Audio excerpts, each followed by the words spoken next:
Chapter 12. God our Father. As for us, we have this large crowd of witnesses around us. So then, let us rid ourselves of everything that gets in the way, and of the sin which holds on to us so tightly, and let us run with determination the race that lies before us. Let us keep our eyes fixed on Jesus, on whom our faith depends from beginning to end. He did not give up because of the cross. On the contrary, because of the joy that was waiting for him, he thought nothing of the disgrace of dying on the cross, and he is now seated at the right side of God's throne. Think of what he went through, how he put up with so much hatred from sinners. So do not let yourselves become discouraged and give up, for in your struggle against sin you have not yet had to resist to the point of being killed. Have you forgotten the encouraging words which God speaks to you as his children? My child, pay attention when the Lord corrects you, and do not be discouraged when he rebukes you. Because the Lord corrects everyone he loves, and punishes everyone he accepts as a child. Endure what you suffer as being a father's punishment. Your suffering shows that God is treating you as his children. Was there ever a child who was not punished by his father? If you are not punished, as all his children are, it means you are not real children, but bastards. In the case of our human fathers, they punished us and we respected them. How much more, then, should we submit to our spiritual Father and live? Our human fathers punished us for a short time, as it seemed right to them, but God does it for our own good, so that we may share his holiness.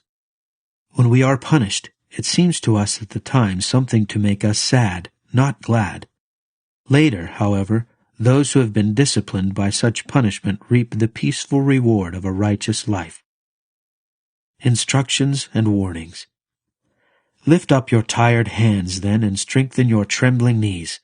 Keep walking on straight paths so that the lame foot may not be disabled, but instead be healed.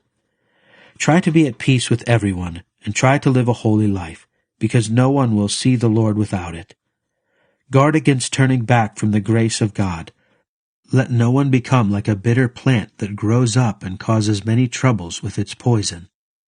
Let no one become immoral or unspiritual like Esau, who for a single meal sold his rights as the older son.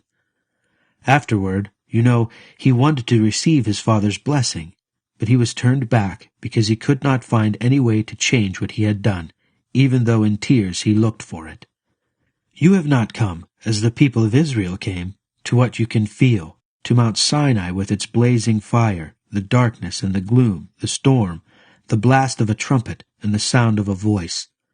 When the people heard the voice, they begged not to hear another word, because they could not bear the order which said, "If even an animal touches the mountain, it must be stoned to death." The sight was so terrifying that Moses said, "I am trembling and afraid." Instead, you have come to Mount Zion, and to the city of the living God, the heavenly Jerusalem, with its thousands of angels. You have come to the joyful gathering of God's firstborn, whose names are written in heaven.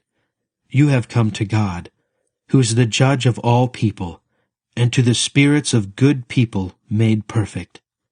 You have come to Jesus, who arranged the new covenant, and to the sprinkled blood that promises much better things than does the blood of Abel. Be careful, then, and do not refuse to hear him who speaks. Those who refused to hear the one who gave the divine message on earth did not escape. How much less shall we escape, then, if we turn away from the one who speaks from heaven? His voice shook the earth at that time, but now he has promised, "I will once more shake not only the earth but heaven as well." The words, "once more," plainly show that the created things will be shaken and removed, so that the things that cannot be shaken will remain. Let us be thankful, then, because we receive a kingdom that cannot be shaken. Let us be grateful and worship God in a way that will please him, with reverence and awe, because our God is indeed a destroying fire.